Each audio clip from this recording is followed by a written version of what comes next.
Morning, everyone. Thank you for joining us for our new webinar, Insuring Convenience Grocery and Liquor Stores. I want to take a moment and introduce myself. My name is Anae Augustini. I'm the CEO of CID Insurance Programs, and I just want to make sure that you all are, that you know that we're thinking of you and we're doing everything we can to support you from our end in this trying times. Hopefully, this opportunity to learn about a particular business class is going to be helpful during this trying time. So let me introduce our instructor for today. It's Teresa Cochran, who's our commercial underwriter. She's a specialist in this area. Say hi, Teresa. Good morning. And then Jacob Cole is our marketing specialist, and he works behind the scenes to make sure that everything runs smoothly. So say hi, Jacob. Hello, everyone. Okay. So let's get started. We always start with logistics. And most of you that have been here, those that you have not, you will be on mute because there's too many of us there would be too many of us trying to talk at once. But your voice is important to us, so we really want to know your questions and feedback. So use the chat room to type in questions, and you can do that throughout the webinar, and we'll stop and answer those questions as we go along, as they come in. So there'll also be a short survey at the end, and we'd really like to hear your feedback and to know how we're doing and how we can do a better job for you. So with that said, let's go ahead and I'll just introduce the objectives and turn it over to Teresa. Now, we're looking to focus on convenience, grocery, and liquor exposures. So we want you to have a better understanding of how to write that business. I want you to learn about what coverages are needed for these types of classes of business. And then Teresa's going to teach you how to get a competitive quote. So those are the three items. I'm going to turn it over to Teresa and let her take it away. Thank you, Renee. All right, so I'm sure we all know what a convenience liquor and grocery store are, but here is just a brief rundown. Here's, typical retail store selling food and beverage items, maybe some miscellaneous household supplies, and this is all for off-premise consumption. Typically, the carrier's underwriting guidelines show that these stores are 3,000 square feet or less, with no more than $500,000 in annual sales. Anything larger than this is typically going to be moved over to like the supermarket class code.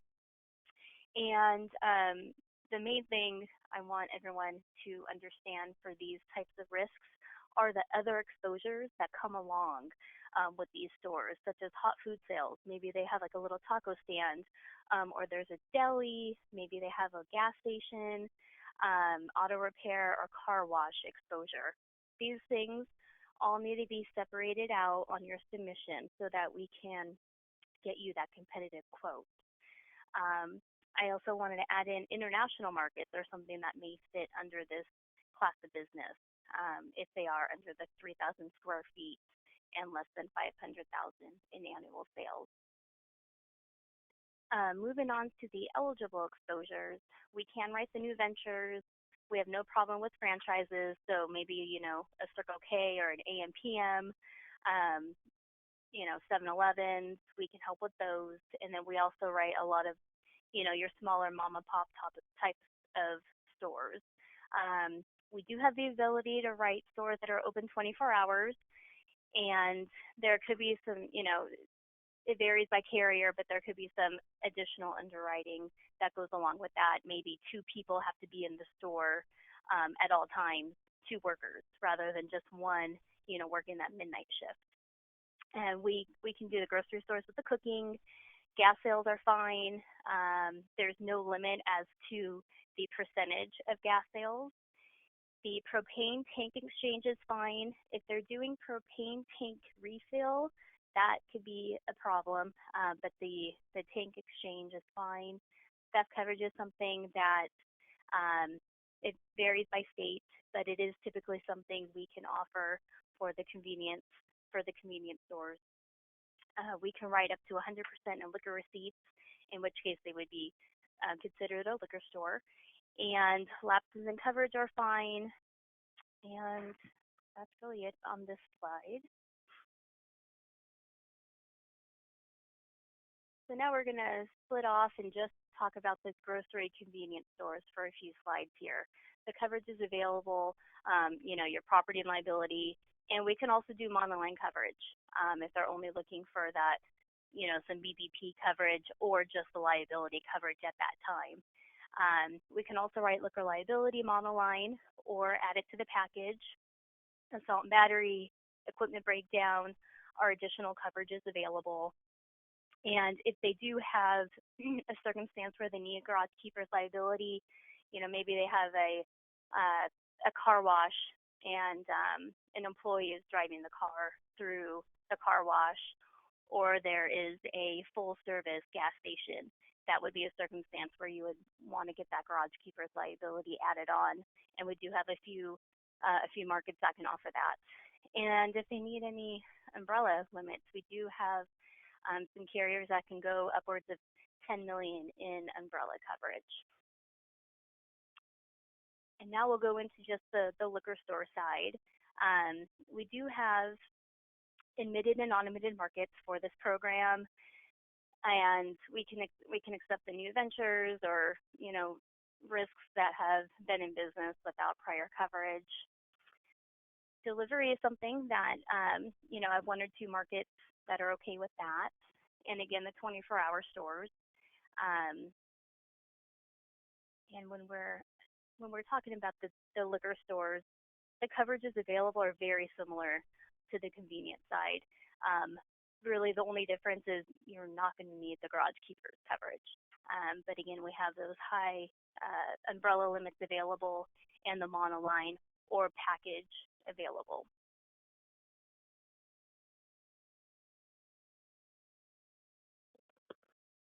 Next slide, Renee.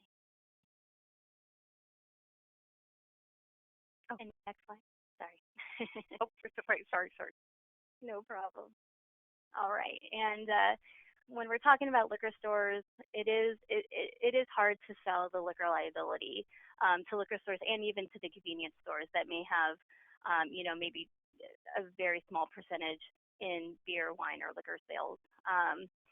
It's a hard sale, but if you're able to do it, it is beneficial to the business owner, just because when you do have a liquor claim, it's insane the amount of money that is paid out. That last bullet point where it says the claims are generally low, but low in frequency but high in severity, it's so true. You can have one claim that pays upwards of $500,000 to $1 million because someone may have been hit and died. So the claims are definitely low, but the payout is very high. So it could be worth getting the liquor liability coverage, which really isn't very expensive if their liquor sales aren't super high, because they do need to know that the liability, their general liability, is not going to cover a claim from the service or sale of alcohol. And I don't know that a lot of business owners understand that. So that's definitely a good way to help sell the coverage. And if you do try to sell the coverage, ask if they're serving liquor on the premise or if everything is for off-premise consumption, just because we will have to split out the receipts when we're quoting that liquor for you. So on our next slide, we just have a list of the classes of business that typically fit under the convenience, grocery, and liquor. Tobacco shops. What other ones on here? The hookah stores and lounges. Sometimes those tend to fit under that class of business. So, there's really no other coverages that are special for the tobacco stores or hookah stores that wouldn't apply to your convenience stores or your liquor stores. So we would always need the same Accord apps that we would ask for the grocery stores and the convenience and liquor stores. So getting into what we need for quoting, that'll bring us into our next slide here. Again, just the Accord apps, 125, 126 for the liability. If they're looking for property, such as business personal property or business income, we would need the Accord 140. And we do have a convenience and grocery store supplemental, which helps give me a split out of those receipts, because that's going to be the biggest thing for me. I have that on the last bullet point here. Separating out your grocery and convenience food sales from any liquor sales, hot food or deli sales, gas station sales, car wash, auto repair. If you can split all those out for me, I'll be able to find the best market for you, and I'm not going to be coming back for additional information. I know everyone's coming at me at the last minute saying, hey, I need a quote now. So if you could split all those receipts out for me, that would take out a lot of time and labor. So I can just go ahead and get that competitive quote for you. And loss runs, if they're available, is a huge help. A lot of my mid-markets, they have to have loss runs for me to quote with them. So getting that information to me up front would be beneficial. Yes. Do we? Is that spelled out on the supplemental, or? It is. Yeah, it is. Mm-hmm. So there was a couple questions that came in, and I'm trying to make sure we get those to you. What about businesses which have slot machines in them? Okay. We would need to know just how many slot machines they have, because that's going to be separately rated. It's not going to be, we don't want that lumped into their annual sales or to their food sales. So you have markets for that as well. And then the last question is, do we write for cell phone stores? We do have markets for cell phone stores. My coworker Michelle is actually the underwriter for those types of stores. But yes, we do have markets for that, and I believe she would just need Accord applications to quote those. Got it. And I don't know if that would fall under electronic stores. I think we've got a application for that on the website. So gotcha. Anyways, what types of Teresa? What types of risks are going to be more complicated, but not necessarily that you can't write them, but where you're more challenged with certain types of risks? I would say it's going to be your gas station with a mini mart that also has either a deli or a taco shop in there, because that's a lot of splitting out of sales. So a lot of retail agents have a problem trying to get the gas sales versus the hot food sales, and then the whatever's going on in the mini mart. If they have liquor sales, that could be the hardest challenge, getting it all separated out. And then sometimes they don't own the little deli or the little taqueria that's inside of the mini mart. So and what happens then? Having to separate out all the exposures can be interesting. Well, it depends who owns the little taco shop. Does the landlord own it, or does our insured own it? Are they the landlord of it? Do they own the premise? If our applicant doesn't own it, then we don't have to worry about the taco shop. But if we do own it, then we need to add in the lesser's risk for that square footage. We need to make sure that taco shop has their own insurance in place, and that can be another sale for the retail agent to go after that taco shop as well. That's good information. Thank you. There's also another question. What about lotto ticket sales? Lotto ticket sales, it definitely depends on the carrier, but we normally would add that into the grocery food sales. Perfect. Okay. Okay. Let's see here. I think we may be coming to the end of this. It was short and sweet and to the point. Anything else that you'd like to add, Teresa? Does someone have a question about ATM machines? Okay, let me go back and look. It's so sometimes that. If there is an ATM machine in your mini mart, usually the owner of the mini mart does not own the ATM machine. So whoever owns that ATM machine, they would have their own coverage in place for it. Okay, there are more questions. It's funny how they're coming in. What is the minimum quoting time?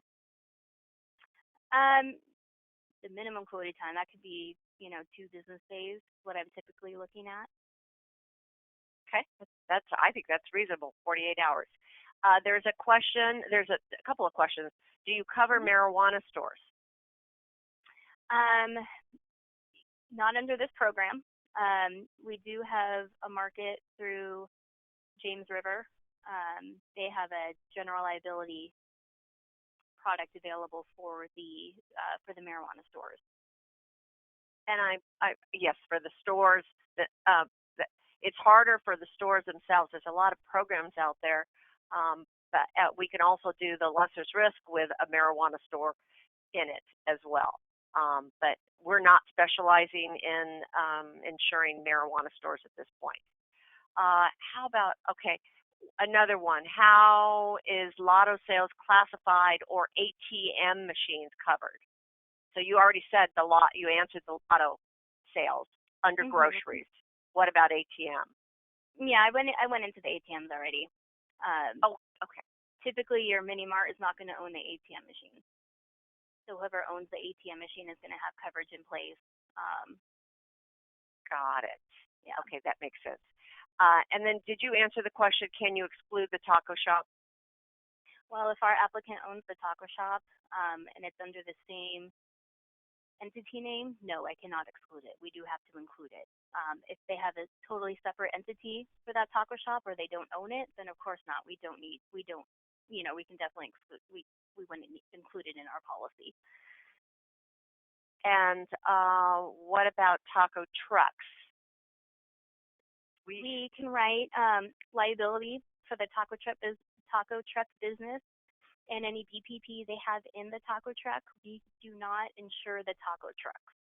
So liability, BPP is fine. We can definitely write that. We just don't write commercial auto, so I can't help you with the taco truck itself.